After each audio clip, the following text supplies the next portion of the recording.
এখন শরৎচন্দ্র চট্টোপাধ্যায়ের শ্রীকান্ত, তৃতীয় খণ্ড, পর্ব 10। মানুষের পরকালের চিন্তার মধ্যে নাকি পরের চিন্তার ঠাঁই নাই। না হইলে আমার খাওয়া পড়ার চিন্তা রাজলক্ষ্মী পরিত্যাগ করিতে পারে, এত বড় বিস্ময় সংসারে আর কি আছে? এই গঙ্গামাটিতে আমরা কতদিনই বা আসিয়াছি। এই কটা দিনের মধ্যেই হঠাৎ সে কত দূরেই না সরিয়া গেল। আমার খাবার কথা জিজ্ঞেস করিতে আসে এখন বামুন ঠাকুর, আমাকে খাওয়াইতে বসে রতন। এক পক্ষে বাঁচিয়াছি, সে দুর্লঙ্ঘ পীড়াপিড়ি আর নাই। রোগা শরীরে 11টার মধ্যে না খাইলে এখন আর অসুখ করে না। এখন যেমন ইচ্ছা যখন ইচ্ছা খায়। শুধু রতনের পুনঃ পুনঃ উত্তেজনায় ও বামুন ঠাকুরের শখেদ আত্মভর্ৎসনায় স্বল্পাহারের বড় সুযোগ পায় না। সে বেচারা ম্লান মুখে কেবলই মনে করিতে থাকে, তাহারই রান্নার দোষে আমার খাওয়া হইল না। কোনো মতে ইহাদের সন্তুষ্ট করিয়া বিছানায় গিয়া বসি। সম্মুখের সেই খোলা জানালা আর সেই ঊষর প্রান্তরের তীব্র তপ্ত হাওয়া। মধ্যাহ্নের দীর্ঘ দিনমান কেবলমাত্র এই ছায়াহীন শুষ্কতার প্রতি চাহিয়া চাহিয়া যখন আর কাটিতে চাহিত না, তখন একটা প্রশ্ন সবচেয়ে আমার বেশি মনে পড়িত। সে আমাদের সম্বন্ধের কথাটা। ভালো আমাকে সে আজও বাসে। ইহলোকে আমি তার একান্ত আপনার, কিন্তু লোকান্তরে তার কাছে আমি তত বড়ই পর। তাহার ধর্মজীবনের আমি যে সঙ্গী নই, সেখানে আমাকে দাবি করিবার যে তাহার কোনো দলিল নাই, হিন্দু ঘরের মেয়ে হইয়া এ কথা সে ভুলে নাই। এই পৃথিবীটাই শুধু নয়, ইহারও অতীত যে স্থানটা আছে, পাথেও তাহার শুধু আমাকে কেবল ভালোবাসিয়াই অর্জন করা যাইবে না, এ সংশয় বোধ করি খুব বড় করিয়াই তাহার মনে উঠিয়াছে। সে রহিল এই লইয়া, আর আমার দিনগুলা কাটিতে লাগিল এমনি করিয়া। কর্মহীন উদ্দেশ্যহীন জীবনের দিবারম্ভ হয় শ্রান্তিতে, অবসান হয় অবসন্ন গ্লানিতে। নিজের আয়ুষ্কালটাকে নিজের হাত দিয়া প্রতিনিয়ত হত্যা করিয়া চলা ব্যতীত সংসারে আর যেন আমার কিছু করিবার নাই। রতন আসিয়া মাঝে মাঝে তামাক দিয়া যায়, সময় হইলে চা আনিয়া দেয়, কিছু বলে না। কিন্তু মুখ দেখিয়া তাহার বোধ হয় সে পর্যন্ত আমাকে যেন কৃপার চক্ষে দেখিতে শুরু করিয়াছে। কখনো বা হঠাৎ আসিয়া বলে, বাবু জানালাটা বন্ধ করে দিন, আগুনের ঝলক আসছে। আমি বলি, থাক। মনে হয় কত লোকের গায়ের স্পর্শ এবং কত না অচেনা লোকের তপ্ত শ্বাসের আমি যেন ভাগ পাই। হয়তো আমার সেই ছেলেবেলার বন্ধু ইন্দ্রনাথ আজিও বাঁচিয়া আছে। এই উষ্ণ বায়ু হয়তো তাহাকে এইমাত্র ছুঁইয়া আসিল। হয়তো সে আমারই মতো তাহার অনেক দিনের সুখ দুঃখের শিশু সঙ্গীটিকে স্মরণ করিতেছে। আর আর আমাদের উভয়ের সেই অন্নদা দিদি। ভাবিতাম হয়তো এতদিনে তাহার সকল দুঃখের সমাপ্তি ঘটিয়াছে। কখনো মনে হয় এই কোণেই তো বর্মাদেশ, বাতাসের তো বাধা নাই। কে বলিবে সমুদ্র পার করিয়া অভয়ার স্পর্শটুকু সে আমার কাছে বহিয়া আনিতেছে না? অভয়াকে মনে পড়িলে সহজে সে আমার মন ছাড়িয়া যাইতে চাহিত না। রোহিণীদা এখন কাজে গিয়াছেন, আর তাহাদের ছোট্ট বাসাবাড়ির সদর দরজা বন্ধ করিয়া দিয়া ঘরের মেঝেতে বসিয়া অভয়া তাহার সেলাই লইয়া পড়িয়াছে। দিনের বেলা আমারই মতো সে ঘুমাইতে পারে না। এতদিনে হয়তো কোনো ছোট্ট শিশুর কাঁথা কিংবা ছোট বালিশের ওয়ার কিংবা এমনি কিছু তাহার ক্ষুদ্র গৃহস্থালীর ক্ষুদ্র গৃহিণীপনা বুকের মাঝখানে গিয়া যেন তীরের মতো বিঁধে। যুগ যুগান্তরের সঞ্চিত সংস্কার যুগ যুগান্তরের ভালো মন্দ বিচারের অভিমান আমারও তো রক্তের মধ্যে প্রবহমান। কেমন করিয়া অকপটে তাহাকে দীর্ঘায়ু হও বলিয়া আশীর্বাদ করি, কিন্তু কিন্তু মন যে শরমে সংকোচে একেবারে ছোট হইয়া আসিতে চায়। কর্মনিরতা অভয়ার শ্রান্ত প্রসন্ন মুখচ্ছবি আমি মনশ্চক্ষে দেখিতে পাই। তাহারই পাশে নিষ্কলঙ্ক ঘুমন্ত বালক, যেন সদ্য ফোটা পদ্মের মতো শোভায় সম্পদে গন্ধে মধুতে টলটল করিতেছে। এতখানি অমৃত বস্তুর জগতে কি সত্যই প্রয়োজন ছিল?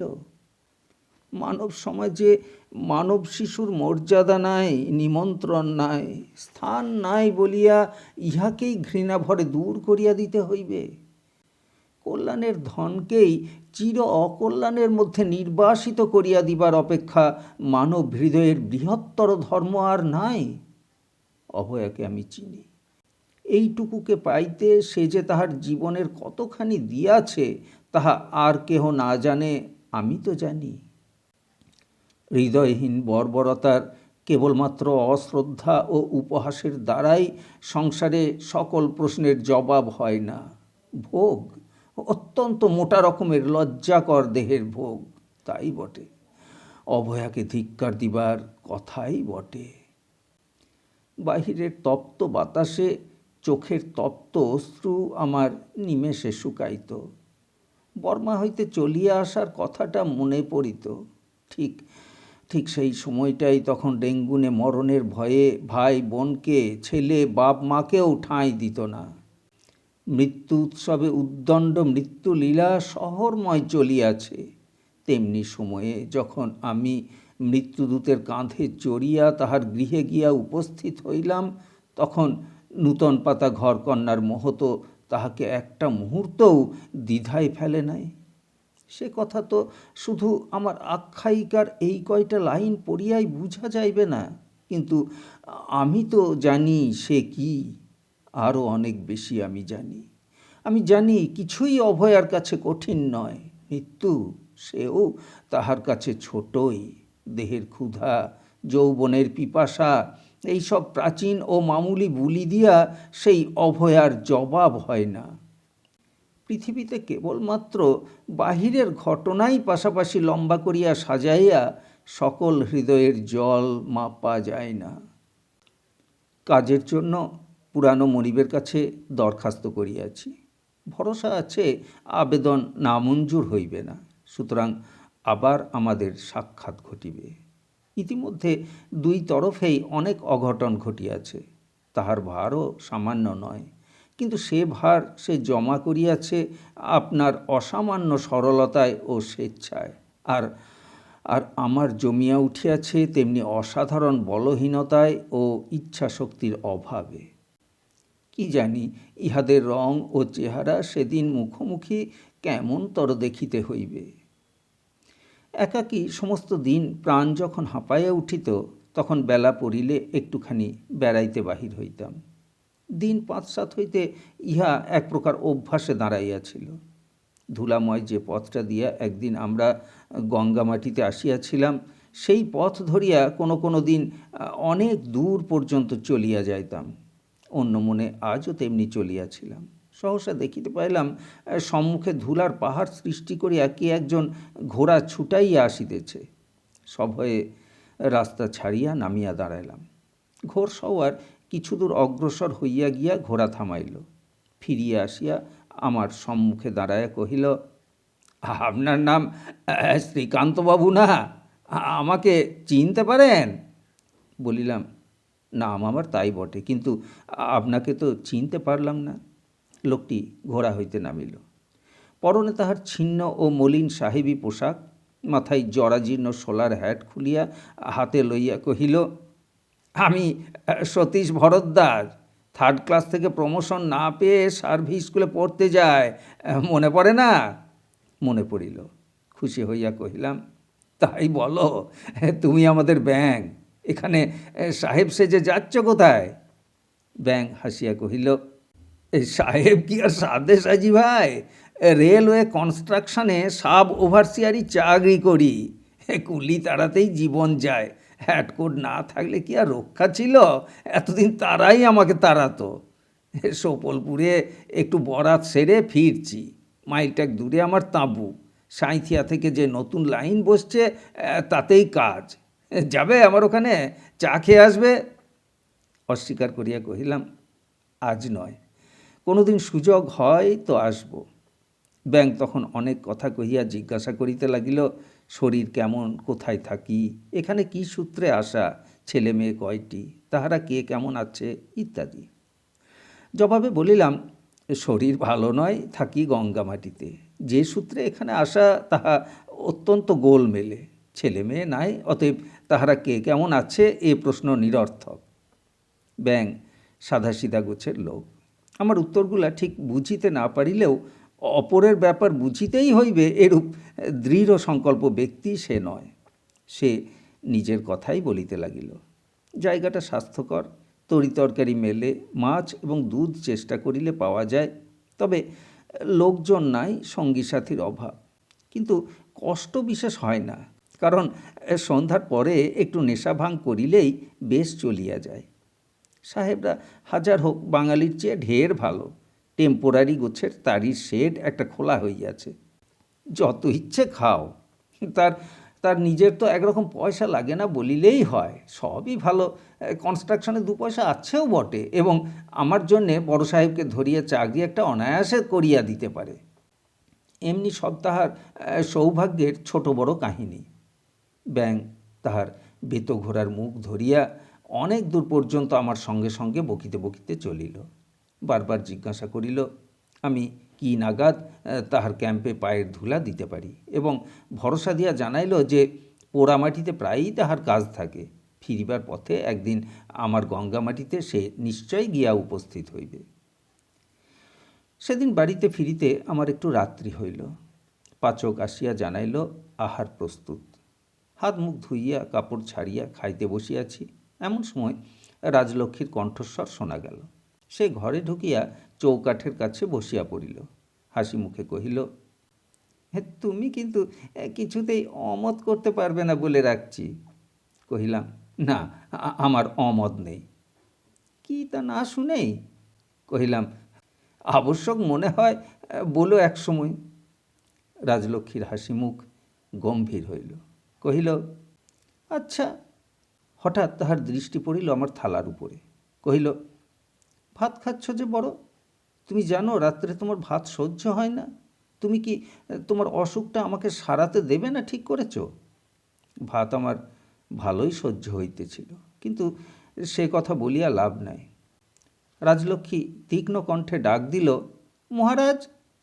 পাচক দ্বারের কাছে আসিতেই তাহাকে থালা দেখাইয়া ততোধিক তীব্র স্বরে কহিল, কি তোমাকে বোধ হয় 1000 বার বলেছি ভাত বাবুকে কিছুতেই রাত্রে দেবে না। তোমাকে 1 মাসের মাইনে আমি জরিমানা করলুম। অবশ্য টাকার দিক দিয়া জরিমানার কোনো অর্থ নাই, তাহার সকল চাকরেই জানে, কিন্তু তিরস্কারের দিক দিয়া তাহার অর্থ আছে বই কি। মহারাজ রাগ করিয়া কহিল, ঘি নেই, আমি কি করব? নেই কেন তাই শুনি।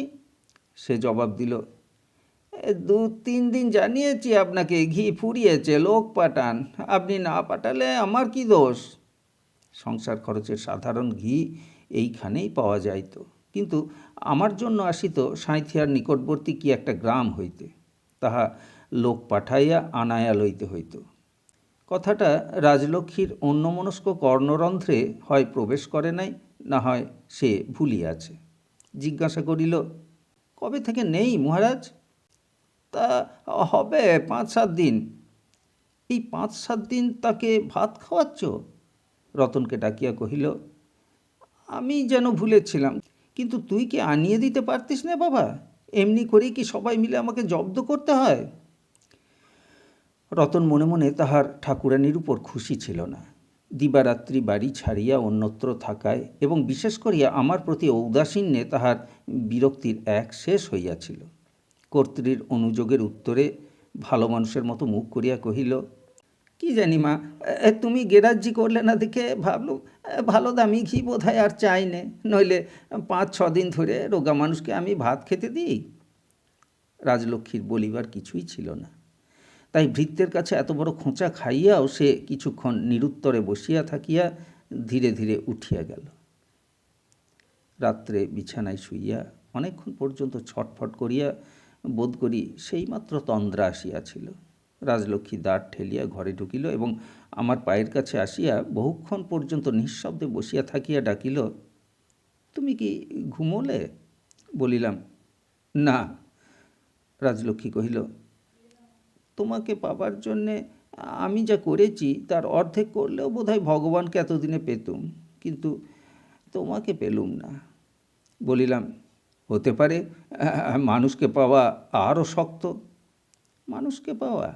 রাজলক্ষ্মী এক মুহূর্ত স্থির থাকিয়া বলিল, যাই হোক, ভালোবাসাটাও তো এক রকমের বাঁধন, বোধহয় এও তোমার সয় না, গায়ে লাগে।